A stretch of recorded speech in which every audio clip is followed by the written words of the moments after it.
Tragedi Dukun Santet Banyuwangi 1998. Di Indonesia telah terjadi banyak kasus yang melibatkan dukun dan beberapa orang yang memiliki ilmu kebatinan.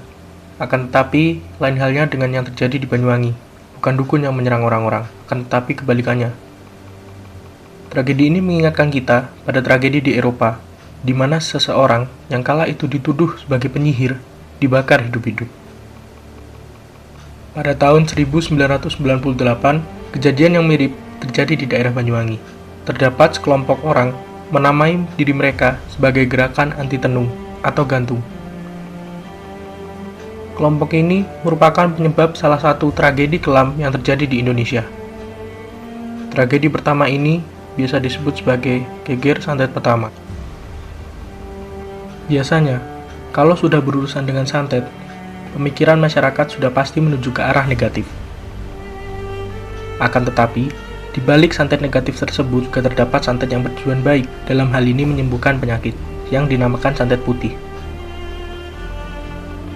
Kala itu, santet putih dianggap normal oleh masyarakat sekitar. Akan tetapi, makna santet putih ini tiba-tiba saja berubah menjadi sebuah stigma buruk di mata masyarakat, dan mereka segera melupakan esensi sebenarnya dari santet putih. Masyarakat Banyuwangi yang awalnya menganggap santet adalah hal yang lumrah, mulai berpikiran bahwa dukun-dukun yang mampu melakukan praktek santet adalah orang berbahaya. Beberapa oknum mulai menyusuri rumah-rumah terduga sebagai dukun dengan memberikan tanda silang ataupun batu yang bertumbuk di depan rumah target. Kemudian selang beberapa hari, seseorang yang terduga dukun itu pun ditemukan tewas bersimbah darah. Ini adalah geger santet pertama yang terjadi pada Februari tahun 1998. Namun beruntung kejadian tersebut bisa teredam dengan cepat di bawah komando langsung dari Presiden Soeharto. Setelah konflik mereda, Bupati Banyuwangi kala itu, Purnomo Sidik, berinisiatif demi menghindari konflik yang kemungkinan akan terulang. Pada tanggal 14 Oktober 1998, yang memerintahkan semua camat untuk mendata semua orang yang memiliki kekuatan magis agar sebelum konflik terjadi, orang-orang itu dapat diselamatkan terlebih dahulu. Karena tujuannya baik dan menjanjikan keamanan, maka orang-orang yang memiliki kemampuan magis percaya akan pemerintah, lalu mendata diri dan menyerahkannya pada camat. Kan tetapi, sayangnya inisiatif tersebut tidak berakhir baik. Data yang sebelumnya merupakan data penyelamatan malah menjadi data buron calon target pembantaian, entah siapa yang membocorkannya. Namun akhirnya, data tersebut jatuh ke tangan gerakan anti tenung. Karena data sudah valid dan hanya tinggal melacaknya saja, maka gantung segera melancarkan aksinya. Mereka menyergap dan membunuh secara keji para dukun sesuai dengan data yang ada. Gerakan santet kedua ini jauh lebih cepat dan masif dibandingkan yang pertama, karena pemerintahan kala itu sedang berada dalam kondisi pemulihan akibat runtuhnya Orde Baru.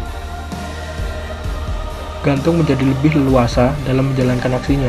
Dibantu dengan data yang bocor, mereka datang bukan secara diam-diam. Akan tetapi, mereka seolah sengaja menunjukkan diri, dan memang saat itu masyarakat mendukung gerakan ini dengan menunjukkan lokasi dukun yang disebutkan. Dalam hitungan hari, puluhan nyawa telah melayang dengan cara yang keji. Mereka dikuliti, mutilasi, bahkan beberapa orang percaya apabila badan mereka didekatkan walau sudah dimutilasi, bagian badan yang putus itu akan kembali menyambung, atau bisa dibilang mereka menganggap bahwa para dukun itu abadi, sehingga mereka memilih untuk memisahkan kepala dari badannya ke tempat yang cukup jauh. Pasca tragedi ini, pemerintah pusat kala itu cenderung diam, langsung menggiring opini masyarakat bahwa gantung merupakan gerakan tersembunyi pemerintah di berbagai daerah. Oleh karenanya, masyarakat pun memberikan dukungan pada mereka. Akan tetapi, setelah mendengar apa yang terjadi, akhirnya pemerintah pun angkat bicara dengan mengatakan bahwa pemerintah tidak memiliki andil dalam gerakan ini. Pernyataan itu pun membuat masyarakat enggan untuk kembali mendukung gantung, dan gerakan anti tenung ini makin menyempit. Keadaan di situ sudah sedikit mereda seiring berjalannya waktu, dan masyarakat mulai beraktivitas seperti biasa. Hingga akhirnya muncul sosok yang akan jadi pembantai baru, mereka disebut sebagai ninja.